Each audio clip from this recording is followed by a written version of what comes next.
Another year, another Amazon Prime Day. Yep, that means a barrage of crappy sponsored deals videos from tech YouTubers. This video, also packed with tech, but I have zero clue if any of it's actually discounted because I just picked out some cool stuff that I like from my own life, and I'm betting that you haven't heard of almost any of it. Look, USB-C is amazing. Having one cable that works on basically everything is great. Until it isn't. You see, the geniuses behind USB never bothered to require cable labeling, so now the market is flooded with cheap devices and even cheaper cables. And odds are, you've got a whole drawer full of absolute junky cables and you might not even know it. For example, this one is a top-of-the-line USB 4 cable, but this one lacks the pins for data transfer. It only supports charging, and yet they look almost exactly the same. That's where this $15 cable tester comes in. It is a blessing for anyone who wants to separate the cream from the crap.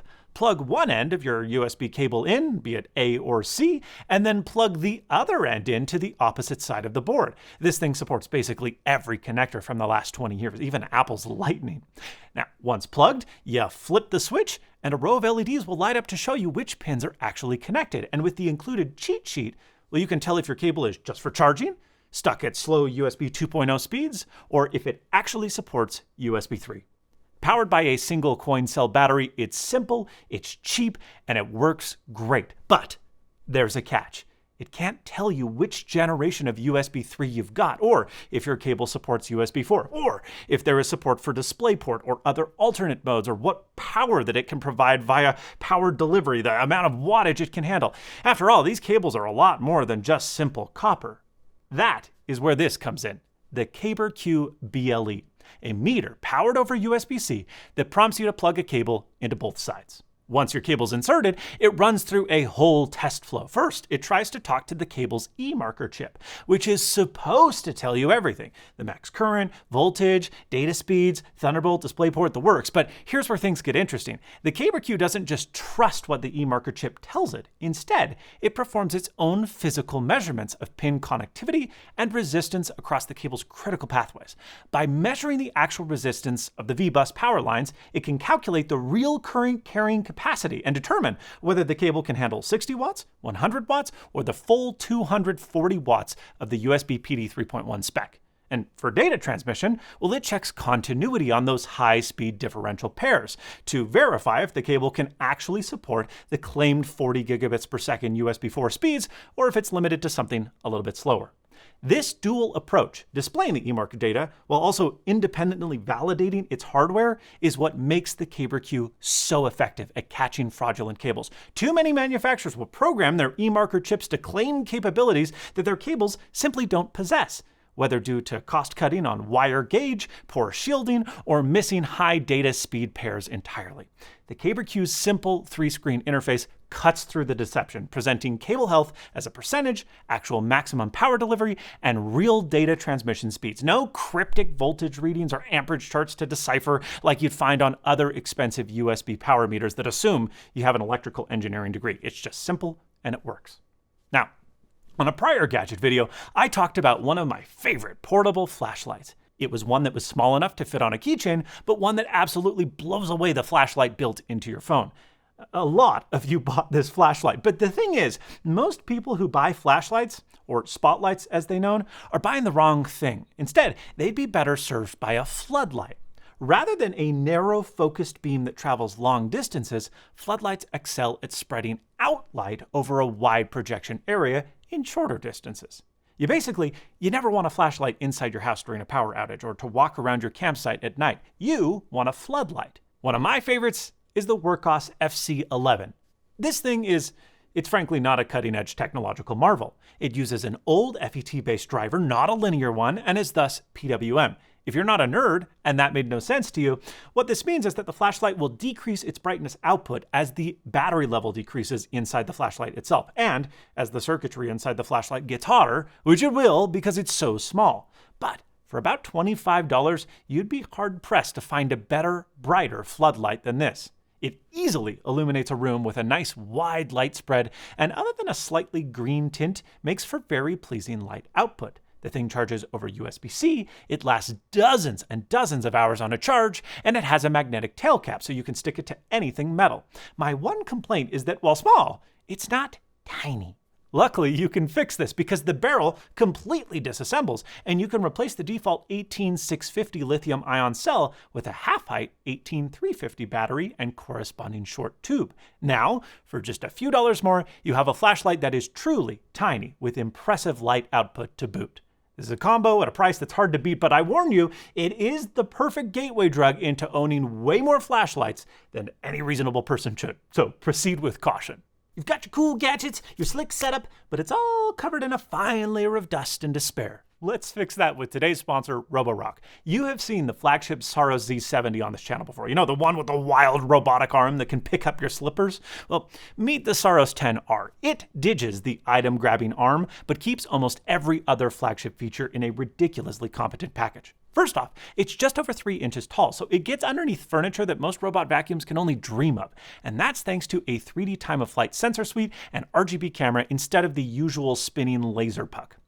It navigates with stellar precision, even in the dark, and can spot and avoid stuff as small as a Lego. Pet owners, listen up, because the dual anti-tangle brush is my favorite on the market because there are 2 counter-rotating halves that feed hair straight into the suction inlet, so you're not spending your weekends cutting nasty hair out of a brush roller. It's also a mop, of course, with detachable pads for scrubbing your floors, but when those pads are attached and it detects carpet, well, it just lifts them up a whopping 22 millimeters, which is enough clearance that even your shag carpet will stay dry. And it's not just the mop pads. The side brush, main brush, and even the whole chassis can lift to get over thresholds or clean high pile surfaces. The flexi arm side brush extends to clean corners and edges, grabbing all of the dust bunnies hiding against your baseboards, and the 10-in-1 dock is the final boss of convenience. It auto-empties the dustbin, washes the mops with 80 degrees Celsius hot water, dries them with heated air, and refills the water tank. You basically don't have to touch it for weeks. Now, if you prefer a more hands-on approach to your laziness, check out the F25 series. These are not your grandma's stick vacuums. The F25 is a wet-dry vac that is a godsend for anybody with pets, kids, or just general clumsiness. Spilled cereal? No problem. Muddy paw prints? Easy. A whole bottle of wine? The F25 can handle it without judging you. But I will. It's got a special roller with a dual scraper design. The first is a comb-shaped scraper that keeps hair from getting tangled into the roller, and then a second floating straight scraper squeezes the dirty water out so you're always cleaning with a fresh surface, not just smearing gross streaks everywhere.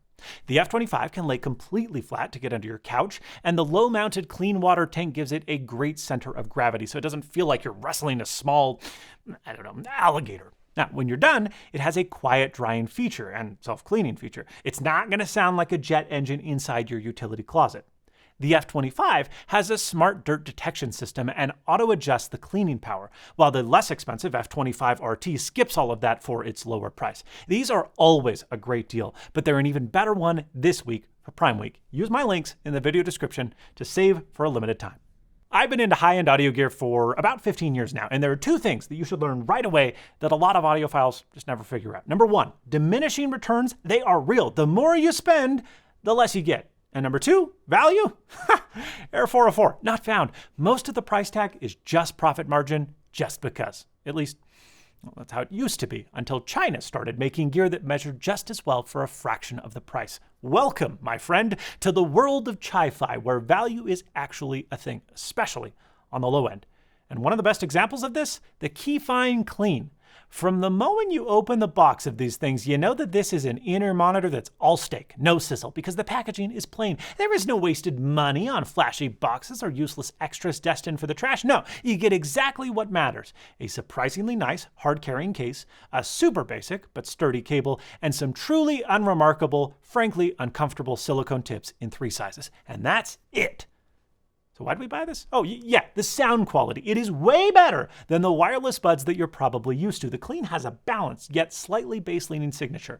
Mids are super clean, there is a smooth and controlled treble, and a very rumbly yet well-controlled low end.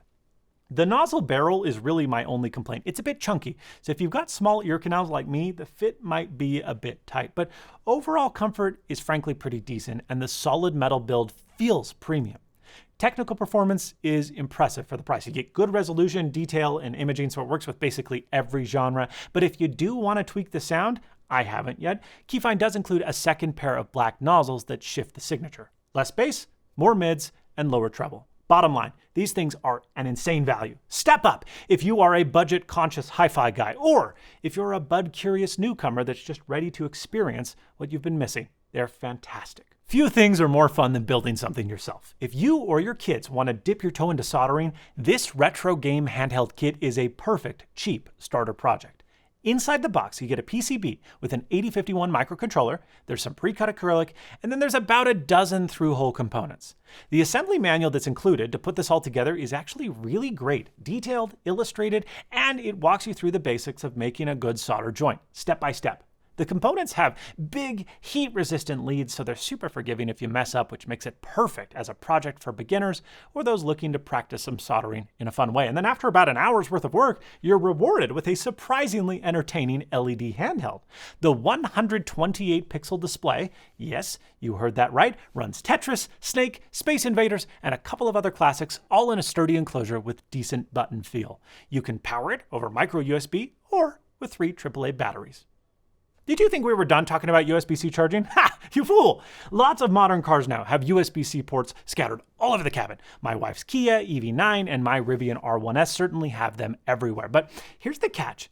None of them actually support USB-C PD. They're all capped at around 20 watts. And that's fine for a phone, but it's useless for a tablet, for a laptop, or anything beefier. And sure, in my cars, I could use the in-cabin AC outlets, but converting DC to AC and then back to DC just feels dumb. And thus, the ancient 12-volt DC cigarette lighter. There are tons of chargers from big-name brands, all claiming to pump out impressive wattage numbers, but here's the thing, they don't. At least, not for very long, because unless your device charges at 12 volts, which it doesn't if you're pulling more than 60 watts, these tiny little chargers have to use step-up converters. And step-up converters generate heat. Not a ton of heat, but enough to slow your charge way down after just a few minutes, especially in a hot car on a summer's day. Suddenly, your fast charger ain't so fast. It's actually crawling. So, what's the fix? A little bit of airflow? Maybe, but I think just a not-so-tiny charger is the fix. This one from KFD, it is not going to win any beauty contests. It's got a 2-meter cable that is attached to an ugly, glossy, fairly large black plastic brick, and the port selection, I think, sucks. 2 18-watt USB-A, a wimpy 20-watt USB-C, and so you might be thinking, what do you like about this thing? Ha! Buddy, this little hole. I like this little hole. 140 watts of USB-C goodness. And thanks to the charger's large size, I've never had it throttle, even under heavy load in a hot car. So if you need serious wattage in your car, look no further. This thing does exactly what it says, and it does so well. Just super uglified. One of my favorite toys as a kid was our family's Rockenbach construction set. Remote-controlled street cleaners, dump trucks, monorails, and vehicles of all types, literally, you name it, were all designed to haul little red and blue balls around elaborate worlds that you built. Watching old footage from Neo Prop Shop on YouTube still blows me away as an adult. I mean, look how much stuff they thought of. Unfortunately, these aging toys are tough to find. They're often in need of repair, and working sets go for insane prices on eBay. But I think we might have found a proper modern replacement. Bamboo Lab's Cyberbrick. Now, full disclosure, Bamboo Lab has sponsored the channel before, but I bought these kits with my own money. They have no idea I'm talking about this, and honestly, how could I not? Because for $45, you get all of the hardware that you need to build at least one vehicle and RC controller. Except for you, 3D print all of the plastic and rubber parts yourself, and then assemble the vehicles with servos and motors and battery packs and everything else that you need to bring your creation to life. Now, Bamboo Lab has easy to follow videos and written guides for their official models, but the real magic is in the community. There is already a ton of free, amazing stuff. Cranes, trains, you name it, all created by other makers. So the options are frankly limitless. Once your vehicle and RC are built, you connect them via ad hoc Wi-Fi on your PC or phone, and then program the plug-and-play controllers with the components you've selected and parameters that they should adhere to. And with that, you're off to the races. I've just started building my first 2 vehicles. I haven't even touched environmental building or accessories yet. There is certainly a huge rabbit hole that I must avoid going down, but the hardware is cheap compared to Rockenbach or Lego Mindstorm. There is infinite flexibility because 3D printing, and let's be honest, it's technically for you anyways, not really your kid. And that's okay. Hi, Dad. I'm Dad too, and I won't judge. Now let's race dumpers. You may have noticed that I've lost a little bit of weight this past year. No, I'm not dying. I don't know why people keep asking me that. I'm just a new dad who wants to be able to run with his kid for more than 5 minutes without passing out. So my breakfast routine has gone from a fully loaded Burger King croissant, which I miss those things, to a simple scrambled egg and protein shake. Look, eggs are honestly, they're a miracle food. They're compact, affordable sometimes, and packed with complete protein. All 9 essential amino acids, vitamins A, D, E, B12, choline, selenium, and a bunch of healthy fats. They're amazing. They support muscle growth, brain function, eye health, and just about everything else. Wow! But for all the praise I just eggs-told, I have to confess, I can't stand them when they're cold and hard, which is a bummer because I'm often in a rush. And I know that hard-boiled eggs are supposed to be the ultimate grab and go, but every time I put one in my mouth, it just feels like I'm biting into a sulfuric, rubbery apology. Maybe it's because it's not the right shape. Thought nobody ever. And yet, introducing the Egg Cuber. Prepare to be amazed. Boil your egg to hard-boiled perfection. Use an egg timer if you're fancy. Then move it to an ice bath to stop the cooking. Then, after about 4 to 5 minutes, while it's still warm but not scalding hot, peel it and drop it into the egg cuber. Acrylic insert at the bottom, egg in the middle, plunger on top, and start turning the thumb screw. Watch as your egg compresses into the Lord's one true shape. Then, let it chill in the fridge or ice bath for at least another 15 minutes, though you can make a bunch of these and savor them over several days. And, well, now we come to the moment of truth. A little bit of salt, a little bit of pepper, and wow, that's like 4 times as good. 1 for each corner. It is exactly what I need to just square away my hunger. Oh, that's weird. It's got a bit of a hard-boiled egg aftertaste. It's been brought to my attention that cubes, in fact, have 8 corners, not 4. It is 8 times better. Still tastes like an egg, though. After more than a decade of being a chump, I finally forced myself to get organized with calendars and to-do lists. Wow, I'm an adult now. Here's the thing. I tried a bunch of third-party apps, but nothing really stuck. So, defeated, I went back to the stock calendar and reminders app on iOS. And do you know what? I actually really like them, especially now that the calendar app finally has a month view with more detail than just stupid dots. These apps are not particularly flashy, but they're integrated with the system and Siri, making it super easy to input data. Thing is, sometimes you don't want to enter something you need to remember as a reminder. And while you're probably thinking, yeah, that's what the Notes app is for, I can't get into it. It's too messy and overwhelming compared to third-party options like Notion or Bike, so I'm using a desk board. Well, technically a desk board knockoff. There are tons on Amazon. It's basically just a little angled sheet of glass that sits above my keyboard, and I use dry erase markers to jot down whatever I want. Some stuff stays for minutes, some for days. There's no real system. I just write things down. And because I'm physically writing it, I actually remember it. And I never lose it because it is literally right in front of my face. They are pretty inexpensive, and the one I picked up even has a nice walnut base and black glass top, so it looks way sleeker than your average whiteboard. Plus, these Neon Expo markers, they're just super fun to use. I love tools because... look at me, of course I do. And lately, I've been a little bit obsessed with building the perfect tool bag. You know, something that I can just grab and go. Last year, I put together a 25-pound kit inspired by fellow YouTuber Todd Parker. And 90% of what I ever need to do can be done with this bag. However, it's kind of heavy and large. And when I just need to do something super basic with basic tools, it's a bit of a pain to take around. So I have been working on a tiny, pocketable toolkit focused on just the essentials. It's not done yet, but right now everything lives in this awesome 4x6-inch Maxpedition nylon pouch. Despite its tiny size, it holds a bunch of my core essentials: a flexible nylon measuring tape, Klein electrician scissors with some built-in wire strippers, my favorite little Klein precision screwdriver with a reversible shank and double-sided bits, Knipex XS pliers, and the tiny but mighty Exceed Tyrant Razor M titanium knife with magnetically attached disposable utility blades. Okay. Most recently, I've been on a quest to further complete my kit with a multifunctional portable wrench, and wow, has that been a journey. The big idea design wrench is the EDC darling. Everybody loves this thing. It's beautifully made, but it's titanium and thus costs $125. Now, there are plenty of steel knockoffs of this thing, like this $18 generic version, which honestly works very well and is nicely built. It's infinitely adjustable, it shows your bolt size in both SAE and metric, and works like a crescent wrench. But the problem is that it's so short you can't really get very much torque. And it's absurdly heavy, 3.8 ounces to be exact, which is more than half the weight of my iPhone 16 Pro. A lighter, more practical, if less sexy option is from Jonard. You lose the infinite adjustability of the other, but I actually prefer this spring-loaded design because there's less slip and more control. It's made in Taiwan, has a great powder-coated carbon steel build, and it just works. The only downside, well, the opening maxes out at 13 millimeters or half an inch compared to the others, 19 millimeters or 3/4 inch. But honestly, any bolt that big is going to need more torque than either of these stubby little tools can deliver anyways, so it's not like it's a huge deal. But you know me, I couldn't settle. So I searched high and low for the king of portable wrenches. And here, my friends, it is. The 711L 1/4 inch mini ratchet.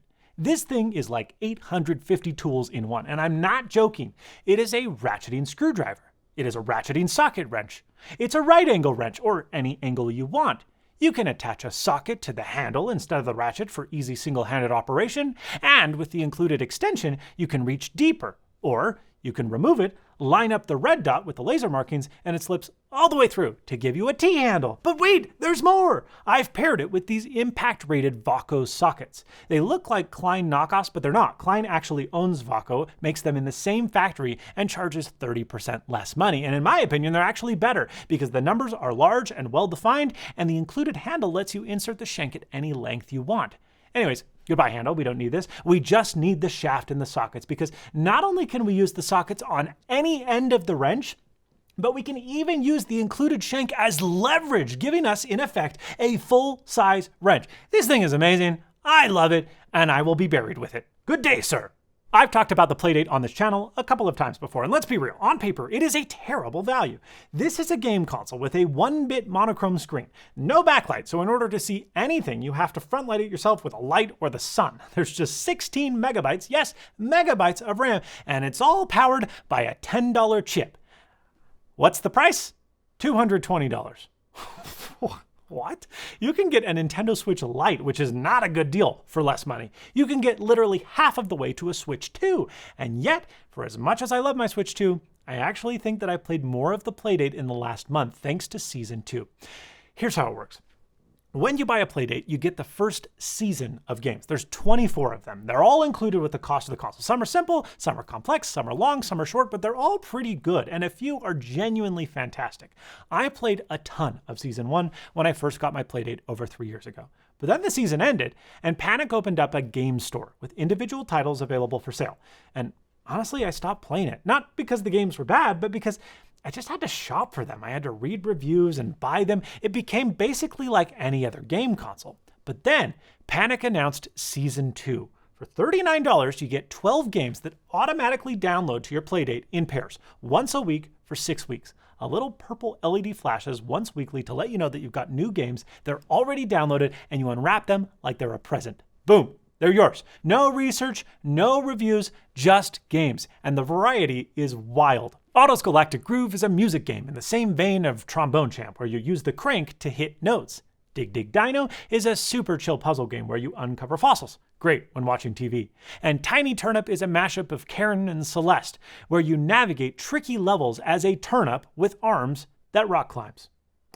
And not everything is a game. Blippo Plus is one of the weirdest, funniest apps I've ever seen. Think Adult Swim meets public access TV with hours of bizarre yet entertaining video content. I love the Playdate, and I wish I didn't because the price is nuts. But I do. The games are just great. It's super easy to pick up for like even just 5 minutes at a time. It fits in your pocket, and boy, it's just the best.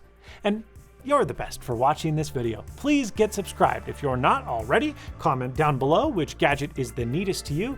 I know that egg cuber is gonna be #1, but most importantly, and as always, stay united. Well, that's a good egg.